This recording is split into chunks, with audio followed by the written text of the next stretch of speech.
Surprise, surprise, Disney changed Genie again, so I'm gonna do a park hopping challenge at the 2 busiest parks at Disney World to put it to the test. Hey everybody, it's Molly with Mammoth Club, and I'm here with a new challenge today. Disney has changed the rules with Disney Genie yet again, making it harder to park hop. So I'm gonna put this to the test. I'm starting at Magic Kingdom. I'm gonna hop over to Hollywood Studios. My goal is to do 5 attractions at both parks, including some stacking. I'm gonna break down the new rule for you, let you know if this makes it better or worse. I know it's getting more and more complicated every day, but I think we can do it. I hope this helps. 10 rides in total. We gotta get going.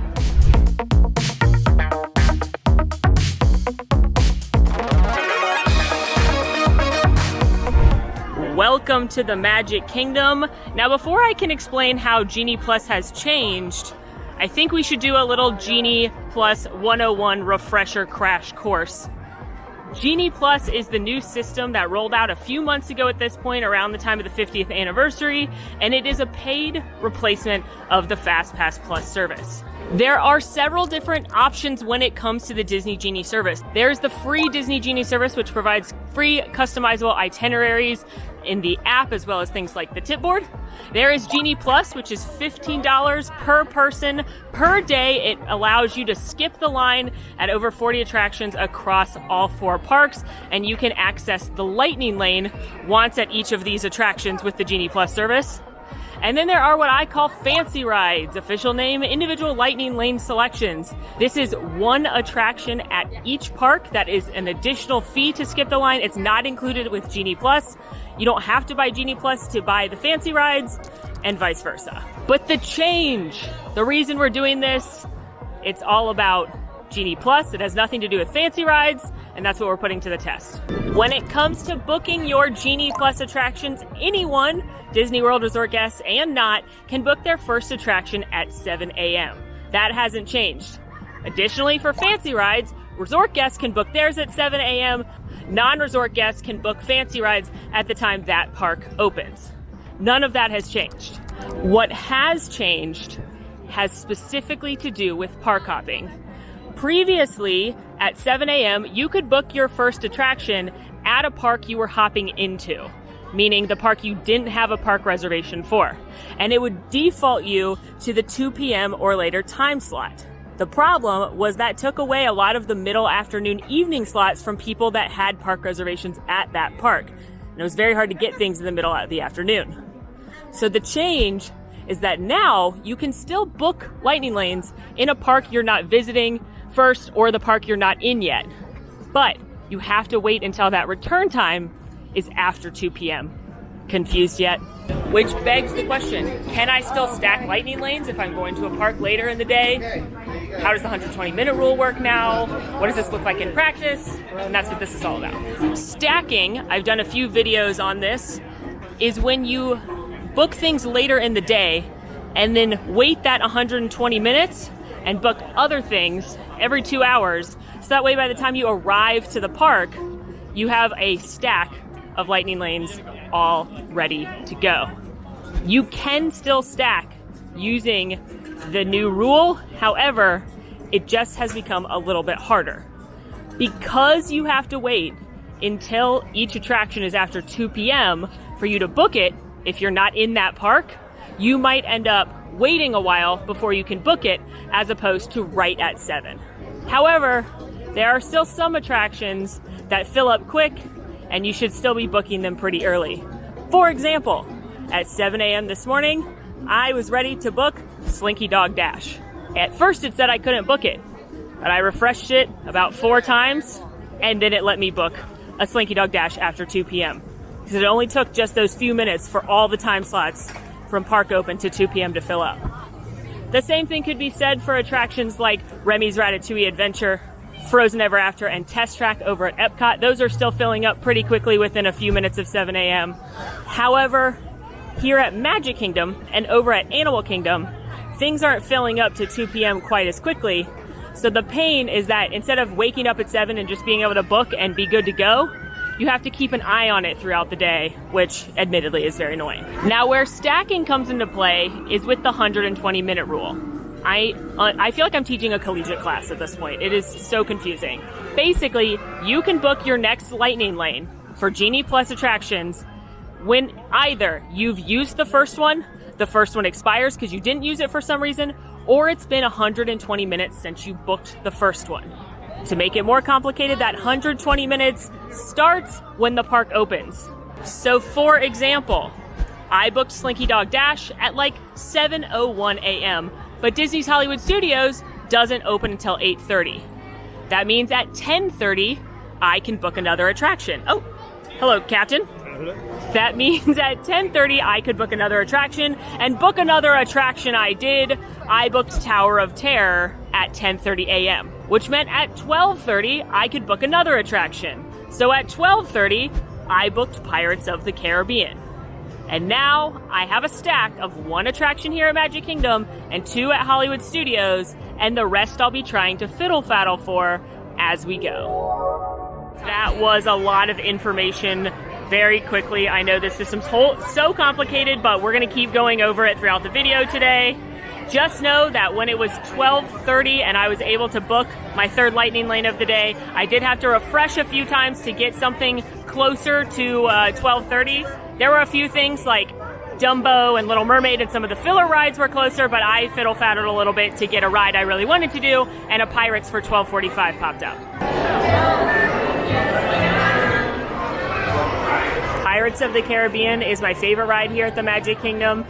I say this all the time, but it's just such a quintessentially Disney attraction. There's no height requirement, so the entire family can do it, but it still has a good amount of thrill from the pirates. It's got that classic and iconic Disney song, classic scenes that everyone remembers, but it's also been livened up with new technology, incorporating characters from the films. It's a boat ride, which is just a classic Disney ride vehicle. I adore this attraction. I love it so much, and I'm always excited to ride it. Pirates of the Caribbean is one that will usually have a lower weight than some of the other really popular rides here. It fluctuates a lot more than things like Seven Dwarfs Mine Train or Splash Mountain. It's also not usually too hard to grab a lightning lane for this one, or if you ride it earlier in the day or towards the end at night, you often don't need a lightning lane here.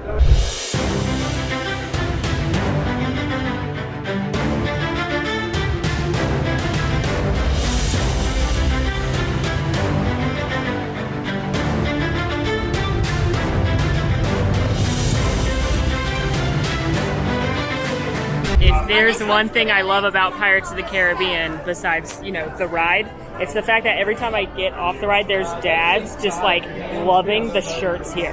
Like, I just watched a dad call his wife over and be like, look at this beard shirt. It's hilarious. And then I watched another gentleman look at every single one of these. The beatings will continue until morale improves for his sons. It's all fun and games until someone needs an eye patch. Classic dad. Dads love Pirates merch. It's scientifically proven. All right, we're gonna fiddle-faddle now. Normally I would recommend doing it as soon as you get into the queue, but there's no service on the high seas. So we're gonna fiddle-faddle and see what we're doing next in Magic Kingdom. Well, I would fiddle-faddle, but... Update. I actually think the problem is my phone, not the app. I mean, the app has its struggles, but my phone's not even sending text messages right now. So I'm gonna go find someone in guest experience to book my next lightning lane, and I'll keep working on my phone. But you know what? This is real life problems that could happen and how to solve them. When you have a problem, you can go to the guest experience team. They're in these lovely blue polos, and they can help you with Genie Plus, with DAS, if you just have random questions. Always be very nice to them. It's not their fault the app's not working. Right when I went up to talk to the guest experience cast members, my phone decided to start working again after the probably 6th time turning it off and on. So now I'm gonna fiddle-faddle, and I have like 2 hours to do 4 rides here before I need to be getting to studios to ride, what do we got? To ride Tower, so gotta fiddle-faddle. So fiddle-faddle is a term I made up, and it just means to refresh the tip board to try and get something sooner to when it is. Splash Mountain I could get at 2:40, no thanks. So we're gonna fiddle-faddle for a minute and see what I can pull. This is how I recommend using the app. I know some people complain because they're like, well, it should just show me all the times. It should, but it doesn't. So refresh and you'll see new times pop up. Oh my gosh, this app. Phew, okay. 2 things. 1, I fiddle-faddled for a while. I got by Space Mountain. Getting got is when you see a good time you want, and then by the time you click it, it says, oh, sorry, the time has changed to a time you don't want. But then I fiddle-faddled a few moments longer, and I was able to get Buzz Lightyear Space Ranger spin for right now. So I'm headed to Tomorrowland. When I say a few minutes, I think the entire time I was doing that was about 3 minutes. I was staying there refreshing the screen. Probably less, because part of it was me cursing the app in my mind. And all the kerfuffle, it also unpinned all my top attractions, and it was asking me to select my party again, which lost me some time. But that is another one of my pro tips. Make sure you set up your day in Genie Plus for both your first park and your second park. I think a lot of people don't realize you can pin things at the top of the tip board for your second park. So what you're gonna wanna do is say, plan my day, start my day, summon the Genie, and then it will say, what attractions are you interested in? And you can select up to, I believe, 10 different things. You can also select things like princess attractions or character dining experiences and just kind of a vague thing of what you're interested in. But then the things that you select will be at the top of the tip board when you're looking at it, making it easier so you don't have to scroll through a bunch of attractions you don't care about looking for the ones you want to do. Buzz Lightyear Space Ranger Spin has a 65-minute wait and standby and a pretty long lightning lane as well. No, they're always going to prioritize the lightning lane by quite a bit, and especially if there's any kind of backup, they're definitely going to prioritize the lightning lane quite a bit because they know you paid for this access. This is also a fun time for me to remind you that lightning lane doesn't mean walk-on, it doesn't mean zero wait, it just means expedited compared to standby, and again, standby is 65, so it'll be significantly less than that. This is why we have to pack our patient pants. Thank you. Buzz Lightyear Space Ranger Spin is another family attraction. There's no height requirement, and it's a ride-through shooter game where you're going to help my main man, Buzz Lightyear, defeat the evil Emperor Zurg by shooting at the batteries, because Zurg is trying to steal all the batteries instead of getting a Costco membership and going to buy a 48-pack of AAAs. But I love this attraction because not only does it have Buzz Lightyear, but it's fun to ride it every time to try and max out your gun, beat your score. This is the kind of ride that Max and I are consistently betting each other who's going to win, and the loser has to buy ice cream or a treat or something. So it's a lot of fun to fight with your friends and family here. We have tapped in at our next attraction. I confirmed with the cast member that there is not another touch point, which means I can start fiddle-faddling for my next ride here in Magic Kingdom. At first glance, Big Thunder has 5:45. We're gonna take Buzz off my list though, because we're already doing Buzz, so we don't need that on the list. I'm taking Dumbo off too, because it doesn't really have a long line. I'll add on Pooh, because that one tends to get a long line, and I'm taking off Pirates. So consistently modify up with edit selections once you've set up your Genie day. Now I'm gonna start refreshing and see what we got. Thunder, 5:45, Mansion at 4:35, Winnie the Pooh at 3:45, Peter Pan at 7:30, Space at 3:20. If this was not a Genie challenge and I wasn't trying to hustle over to studios, I would say book the Space at 3:20, which is in an hour. Let's see if anything else pops my eye down at the bottom. Dumbo's 2:20, and it does have a 35-minute wait, so that's not horrible. Small World, not very long line there. I'm trying to make sure what I'm booking has at least like a 30-minute wait, so it would make it worth using the lightning lane, you know? All right, now it's time to refresh. Let's see what we can do.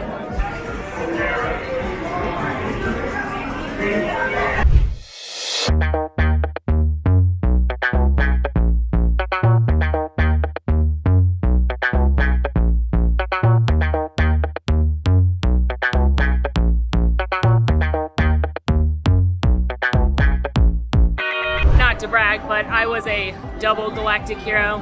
That's right, I maxed out both guns at 999,999. I should put this on my resume, probably. Pro tips: the orange robot in the first room on the left-hand side, the right, his left hand, so the farther hand, front and back, 100,000 points.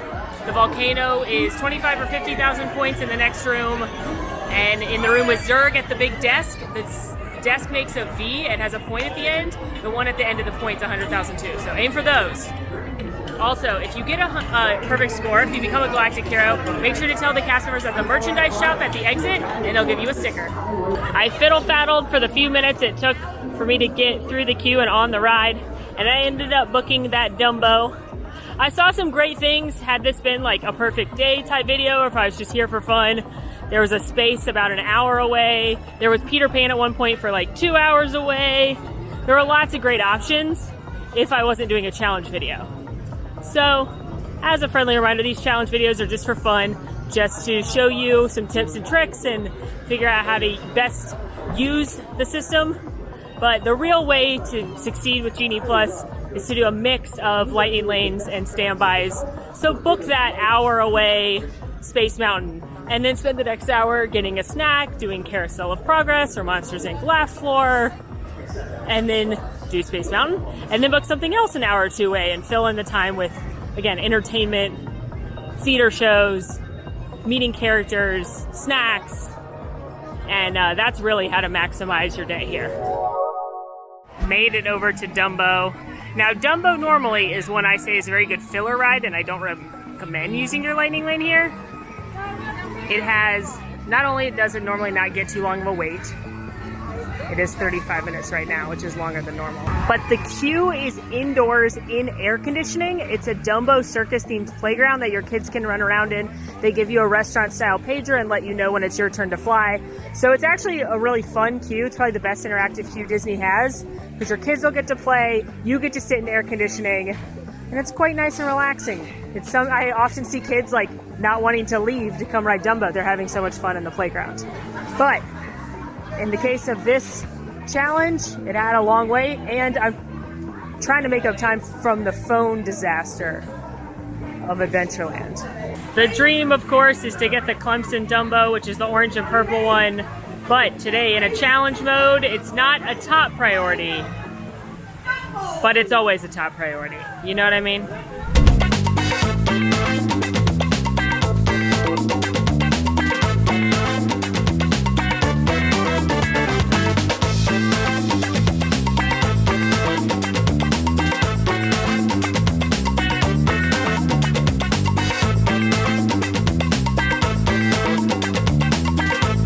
Dumbo, check. The phone saga continues. It was doing the same thing where it wouldn't let me log in, blah, blah, blah. It was booting me out. My phone itself didn't seem to be working and with the Wi-Fi, and I would get off the Wi-Fi.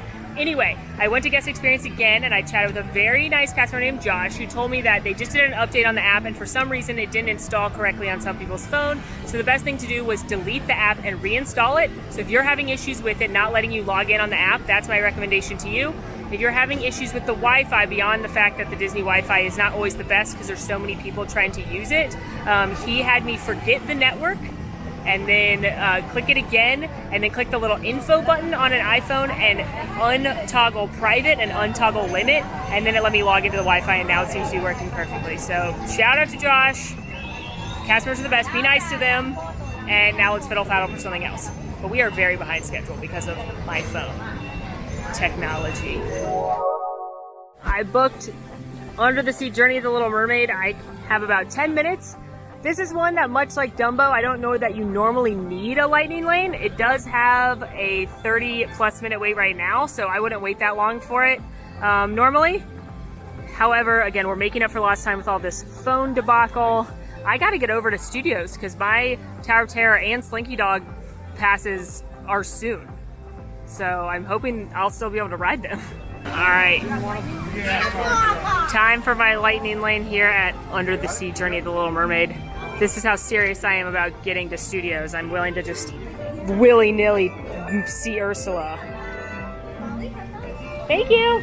Like I said, Under the Sea Journey of the Little Mermaid is normally a very good filler ride. It has a 30+ minute wait right now, which compared to the rest of the park is not too bad. So I don't recommend using a lightning lane here. The reason I think the park is so busy today, the lines are pretty long around the park, is because it's not a Halloween party night. This time of year with the Halloween party into the winter season with the Christmas parties tend to not be super busy on party days because the park closes at 6. So those who are not going to the party don't want to have to leave early and not get to see fireworks. So then on the days in between where there's not a Halloween party, it tends to be a lot busier. Use that information to plan as you wish.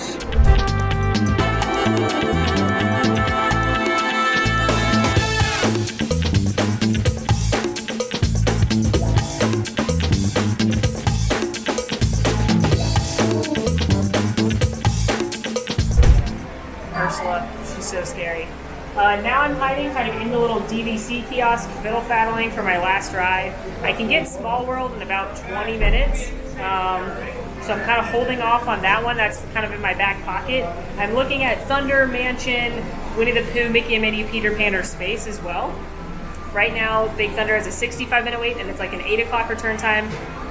Mansion's 50 minutes, 6:20 return time, 35 at Winnie the Pooh, 5:10 return time, 120-minute wait at Meeting Mickey and Minnie, no return times, 80 minutes at Peter Pan's Flight, 9:15 return time, and 35 minutes at Space with a 7 o'clock return time. So I'm refreshing, fiddle-faddling a little bit. I've seen some good times come up. I've seen times around 5 o'clock. At one point I had Peter Pan at 4:45, which is in a little over an hour. And those are all great. And again, if you're just in the park, you should absolutely jump on those. But we're on a mission here, so I may be taking that Small World just to have ride number 5 and get out of here. Fiddle-faddled for like 2 to 3 more minutes, and was able to pull a Big Thunder Mountain Railroad for right now. So I'm headed back to Frontierland. I also saw a Space Mountain for 4:30. I saw Peter Pan in the 5 o'clock hour. So one thing I will say, while this rule is a pain when it comes to booking in the morning, if you're trying to stack lightning lanes in Park Hop, it's actually working well for the people in the park, because the inventory seems to be better. Jungle Cruise is still available, Peter Pan's Flight is still available, everything is still available within this park, except Meeting Mickey and Minnie right now, which is kind of unheard of. Normally at this point, several things are starting to go. Jungle, Peter Pan, perhaps Splash, even Seven Dwarfs Mine Train is still available for purchase as a fancy ride. We'll see what that looks like at Studios. Made it back to Frontierland, where Big Thunder Mountain Railroad has a 65-minute wait. It's a pretty long wait. And even though I love this attraction, I wouldn't recommend waiting that long. So I'm happy to have fiddle-faddled into a gold lightning lane. That was a gold panning joke. Get it? Looks like Big Thunder has a little bit of a backup too. My guess would be that was because it rained a little earlier today and all the outdoor attractions had to close for weather. Thank you! Is there another touch point up there? Okay, thanks, Dylan.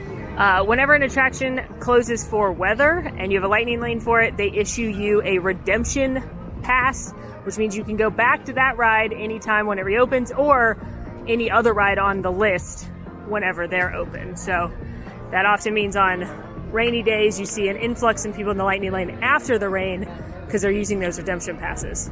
But bonus pro tip, that redemption pass does not count as a lightning lane. So if you're ever issued one of those, book another one, because that one's just like a bonus freebie that you have in your pocket now.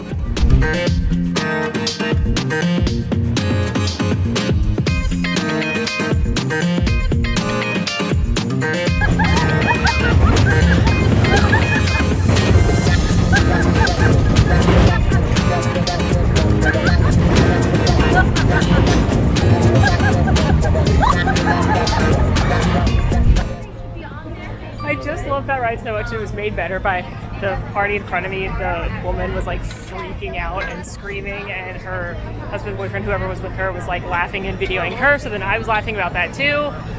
It was just, it's a delight. It's so much fun. I love that attraction. That's the one thrill ride we did at Magic Kingdom today. It's got a 40-inch height requirement. It's a step up from like Barnstormer or Mine Train, but it's a blast. Not to worry though, thrill seekers. We're headed to the thrill capital of Walt Disney World. We have officially done our 5 attractions here at Magic Kingdom, and I am headed out of the park to go to Hollywood Studios. I've officially missed my Tower of Terror. Now, Big Thunder Mountain Railroad did have 2 touch points activated, so as soon as I tapped in at the second touch point, I started fiddle-faddling for Hollywood Studios. That's right, even though I have booked 2 there already this morning, Slinky Dog at 7, Tower of Terror at 10:30, those are old news. I'm allowed to book another one since I tapped in twice at Big Thunder. And I gotta tell you, I was pretty surprised by what I saw. The only Genie Plus rides that I saw were gone were Tower of Terror, even though I did see it pop back up, and Slinky Dog Dash. There were still times available for Millennium Falcon Smuggler's Run, for Rockin' Roller Coaster, for Mickey and Minnie's Runaway Railway. To be 4 o'clock, that's unheard of. Normally by now, Smugglers would be gone, Coaster might be flirting with being gone, Mickey and Minnie would probably be gone. Obviously Rise is gone, but I am blown away by the fact that I could have booked Smuggler's Run. I did get got by Rockin' Roller Coaster twice because it kept popping up within the 4 o'clock hour, and then I would click it and it would change it to the 7 o'clock hour. But I'm blown away. So I think while this new rule makes it even more confusing and more of a pain on the front end, I think it might be a good thing for when you're actually in the park as far as the inventory goes. But I went ahead and booked Toy Story Mania. There was a time around my Slinky Dog time. So let's get to Studios. We made it to Hollywood Studios, 5 more rides to go. Let's get to Sunset. Definitely feels congested walking in here. It is Hollywood Studios, after all, the trickiest Disney World park to navigate. There's just so many bangers in one park. You've got Slinky Dog Dash, Toy Story Mania, Smuggler's Run, Rise of the Resistance, Mickey and Minnie's Runaway Railway, Tower of Terror, and Rockin' Roller Coaster. That's too many good hits. It's not. In reality, it's not too many good hits. There should be that many bangers in each park. But Hollywood Studios suffers from the fact that there's not enough filler rides. The only filler rides are really Star Tours, sometimes Alien Swirling Saucers, Muppet Vision 3D, and then the shows. But there's not a ton of filler rides like there are at the other parks, which is why you see such long lines at those bangers. We're kind of moving backwards in our story right now as far as when I booked things, because Tower of Terror was the second thing I booked this morning at 10:30. Again, you can book your first thing starting at 7, which shortly after is when I booked Slinky Dog Dash. And then you can book a second thing after you've used it, or 2 hours later, and that includes the park opening. So the park opened at 8:30, which means at 10:30, I booked Tower of Terror. And the reason I picked Tower of Terror is because it's incredibly popular. It has a low capacity, usually has a very long line, and behind Slinky Dog Dash,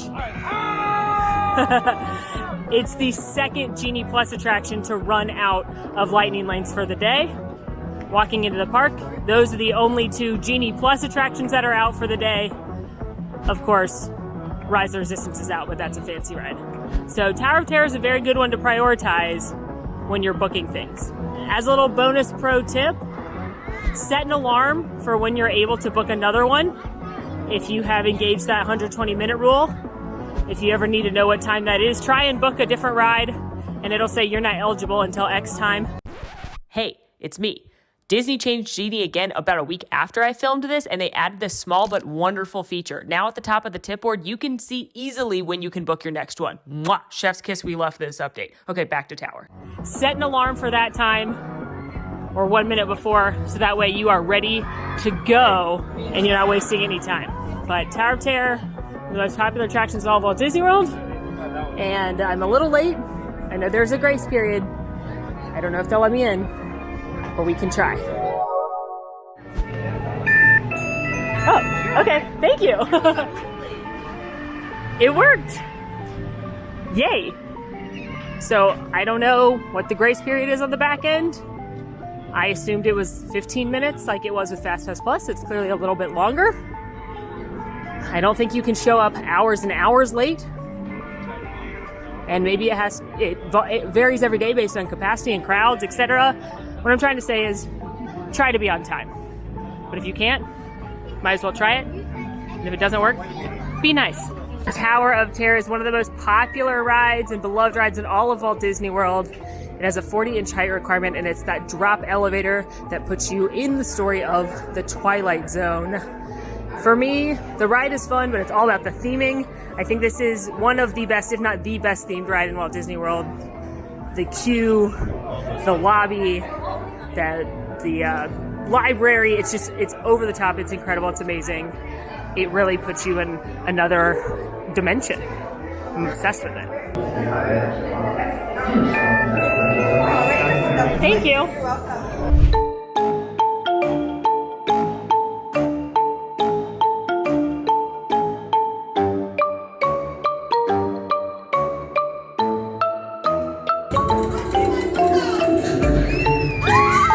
Tower of Terror, always a treat. Except for when the guy in front of you on the ride takes 7 flash photos. Come on, guy. That's not cool. If you want to film, I'm not going to say no, I clearly am, but turn your brightness down, don't use the flash, angle your phone away from other people. Like 7 photos? Come on, dude. On a dark ride. Your picture's not going to turn out. Just say no. Anyway, that attraction's always wonderful. There's so much cool lore and backstory. I'm working on this like secrets of the most popular rides in each park series that I'm really, really excited about, where it's just like, we're gonna spend the day together riding the best rides in each park, and then I'm just gonna nerd out with all the cool details and backstory and fun things. So I'm very excited about that series. Some of them may have already aired by the time you see this, but there's gonna be a lot about Tower of Terror in the Hollywood Studios version. Now we are headed to Toy Story Land. Remember, I booked Slinky Dog Dash very first thing this morning. And then before I left Magic Kingdom, I booked Toy Story Mania for right around now as well. So we got 2 more to do in Andy's backyard. Oh, one more thing about Tower of Terror. For the first time in forever, you could say, both sides of the tower are open. I was very excited. Half of the elevators have been closed for months and months, resulting in incredibly long waits, even longer than normal. And I was delighted today while I was in the boiler room to be able to go to the left and ride one of the left elevators. So that should help with the wait times at Tower of Terror. Still very popular, still gonna have long waits, but at least now it's running at full capacity. And I've said it before and I'll say it again, it is my least favorite thing about this system is how confusing it is.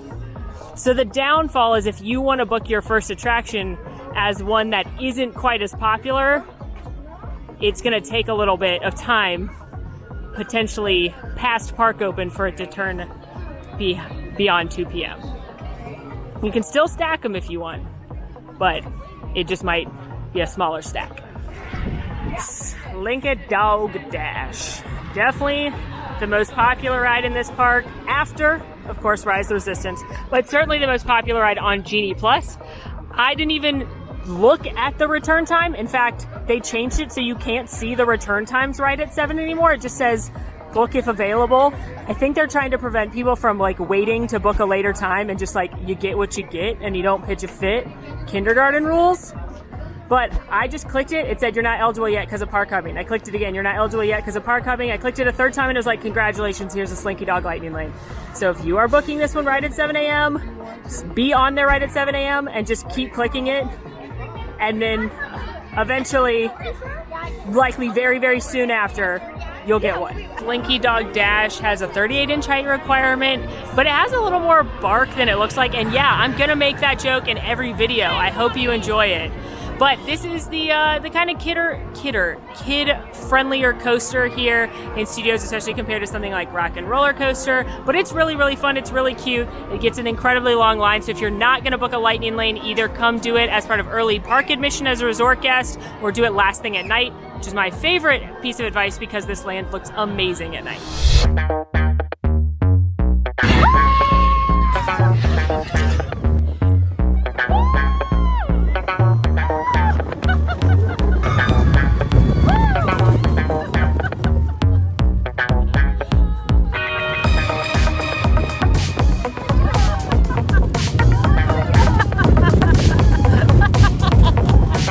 Slinky Dog Dash, what a cute attraction. I adore that one. And I adore not waiting in a line, so that's a very good one to book right at 7 a.m. Or shortly thereafter if you're hopping in, but still, be ready at 7 a.m. for that one. And now, right next door to the OG Toy Story attraction here in Hollywood Studios, Toy Story Mania. Right over on this side too. Toy Story Mania is another shooter style attraction. This one's in 3D, and you're gonna use a pull string to play carnival games with Woody and Buzz and the Toy Story gang. It is such a cute attraction, and just like Buzz Lightyear Space Ranger Spin, I love these because they're fun every time you ride them. There's a lot of re-rideability. You can always try and better your score, hit the secret targets. This is another one that Max and I are always betting on the outcome, but surprisingly, in our last video, neither of us won. Toy Story Mania right now has a 65-minute wait, and you can see it right there. This one varies a little bit more than, say, Tower of Terror or Slinky Dog Dash. You will possibly find this one 45 minutes or under, but it's a solid attraction. It's a family ride. There's no height requirement, so it is a popular choice and usually sits around an hour.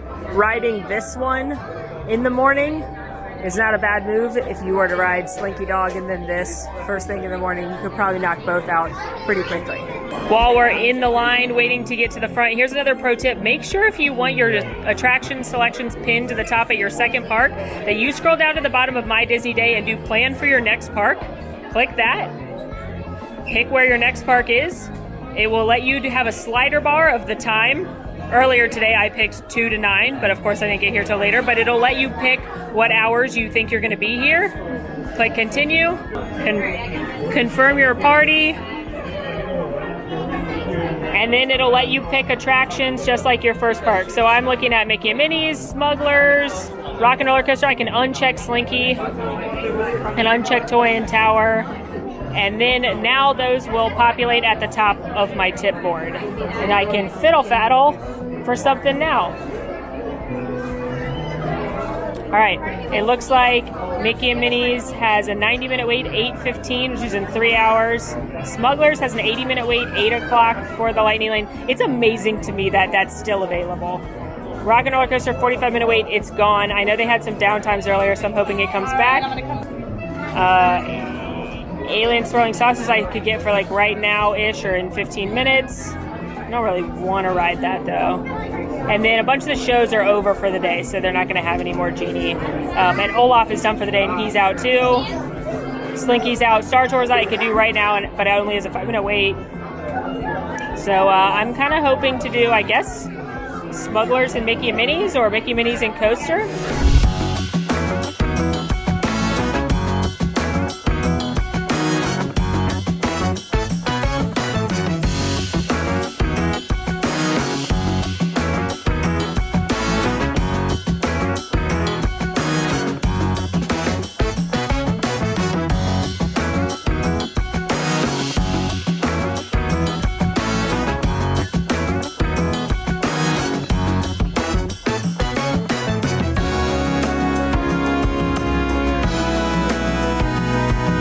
Crushed at Toy Story Mania. Now exiting out into the new gift shop. It's got some very cute newer merch in here. Like, do I need a succulent in Woody's boot? Probably. Also, this shirt is almost perfect because it's this like minty teal color I love. It's got the pastel characters. You've got my main man Buzz. Wouldn't be complete without his pal Woody. And then, could we not have put Slinky on here? A Potato Head, a Green Army Man. I would take Zerd, but Jesse's here, so now I can't buy the shirt. Now this beauty, on the other hand, same color palette. Let's check. Slink, Alien, Potato Head, Buzz, Woody, Rex. No Jesse. Well, don't mind me. Just gonna make a little purchase. Yes, it's a kid's shirt. We got the goods. Whilst waiting to board Toy Story Mania, I fiddle-faddled for a few moments and was able to book a Rockin' Roller Coaster. One popped back up for about 5 minutes from now. So I'm gonna head back down Sunset Boulevard. I know I'm zigzagging quite a bit through these parks, but again, this is just for fun. This is not an efficient way to do your day. Again, mix Lightning Lane and standby to really maximize your day. Although I will say at this park, especially on a busier day, sometimes having a zigzag is better than an 80-minute line. That's always the case in my book, in fact. Back down to the end of Sunset Boulevard to go see your friend and mine, Steven Tyler. We do love this attraction, Rockin' Roller Coaster, the only attraction that goes upside down in Walt Disney World. Goes 0 to 60 in 2.8 seconds, 3 inversions, all while jamming out to the sweet, sweet tunes of Aerosmith. Sometimes I like to think, if Aerosmith wasn't the band, who would be a good band to jam out to on this attraction? I would love your feedback in the comments, living or dead, shout it out. For me, the choice is obvious. It's Queen. I feel like you thought I was gonna make a joke and say it should be like the Backstreet Boys or NSYNC, which I obviously would get diggity down to. I would digital get down to that. But Queen would be amazing. Thank you. Is there another touch point up ahead? Thank you. Rockin' Roller Coaster has a 48-inch height requirement, which is taller than anything else in the park. It often has technical difficulties and will go down for an extended period of time, which is why you'll see backups again in the lightning lane. It does have a single rider line, however, it tends to move pretty slow these days with the lightning lane and especially with the periodic downtimes. If you are not using Genie Plus on this one, recommend using that early park hours to bop down and do tower and coaster. You're gonna have to make a decision for early park hours. It's either Toy Story Land or Galaxy's Edge or Sunset. All are good choices. But this one is fun, fun, fun.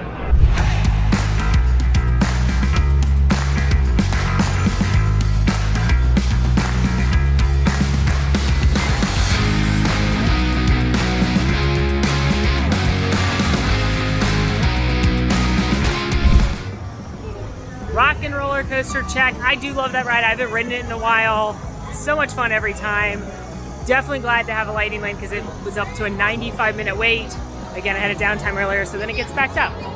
While waiting to board my limo to get to the Aerosmith concert, my stretch, super stretch limo that is, I fiddle-faddled for a while and I was staring down the eyeballs of Mickey and Minnie Mice, as well as Hondo Ohnaka, Chewbacca. And eventually, Mickey and Minnie lost the staring contest, and I was able to pull a Mickey and Minnie's Runaway Railway lightning lane for 5 minutes from now. So it was about 20 minutes from when I was fiddle-faddling in line, which is pretty great. And let's go ride number 10. Mickey and Minnie's Runaway Railway, a perfect way to end this adventure. It's a very cute attraction, the newest attraction here, a family-friendly trek into the cartoon world with Mickey and Minnie and Goofy. Y'all know I gotta say it, I don't love what they did to our man Goofy. But beyond that, I think this is a very, very cute and very fun and needed attraction here. I won't lie to you though, one of my favorite parts is the pre-show. It's adorable and has some very cool effects. Mickey and Minnie's Runaway Railway originally was a fancy ride, and then it was added into the Genie Plus category, and for now it's staying there, which we love. More bang for your buck.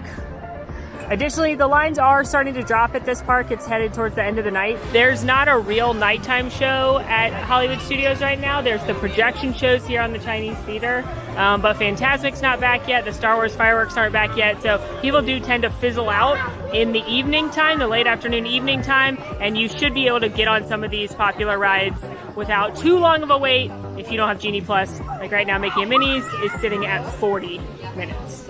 I say that, one, because I know not everyone buys Genie Plus. Two, the other thing about today that was tricky was I couldn't book one at Magic Kingdom until 12:30 because I booked two at Hollywood Studios. Again, the 7 a.m. and the 10:30 a.m. bookings were both for here, and then I got into Magic Kingdom shortly after 12:30, having booked Pirates of the Caribbean. So if you wanted to book two at Magic Kingdom, like the 10:30 and the 12:30 booking I did at Magic Kingdom, you could have done that and walked in with more because you saw how busy it was over there. Lots of options. My goal is to just give you the explanation to help you understand the service, and then you can adapt it to what best suits you and your family. I love Mickey and Minnie's Runaway Railway, and it can certainly get a lengthy line throughout the day. However, I don't prioritize this one as much as Slinky Dog, as Tower of Terror, or as Rockin' Roller Coaster. Or if you're a big Star Wars person, at Millennium Falcon, Smuggler's Run, I'd put all of those before Mickey and Minnie's Runaway Railway when you're prioritizing here.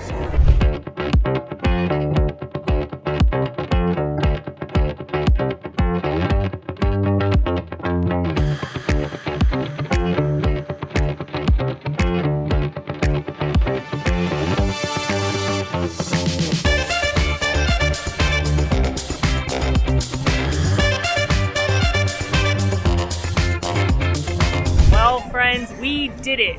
You sent me on a new Park Hopper Genie Plus challenge, and I quite literally mean you. I asked on our Discord channel, which you are welcome to join, what they wanted to see for Genie Plus, and the vast majority of people said park hopping, Magic Kingdom to Hollywood Studios, explain the new rule to us, master that. And I'd say we did. We did 5 great attractions in both Magic Kingdom, 5 even better attractions, I'd say, here in Hollywood Studios. Hopefully these tips and tricks will help you understand Genie and the new rules. I actually think the new rule, while more confusing and more of a pain, is ending up as a better way to do this, because the inventory of Genie Plus lightning lanes throughout the day, both here at Magic Kingdom and Hollywood Studios, was much better than I've seen it in the past on similar crowd level days. Again, those pro tips, make sure you're ready to go at 7 a.m., ready to book that first one, especially if it's going to be something like Slinky Dog Dash or Remy's Ratatouille Adventure. Set alarms so that you know when that 120 minutes is up so you can keep booking those next ones. Don't forget to fiddle faddle, refresh, refresh, refresh. Always try to be booking that next one as soon as you possibly can. I think we had a really great time today. Let me know what other kind of Genie content, what other kind of theme park challenge content you want to see in general. In the meantime, friends, it's been magical. I'm Molly with Mammoth Club. Make sure you join the club. Now go watch our Hollywood Studios friend video with Max and Alan. Bye!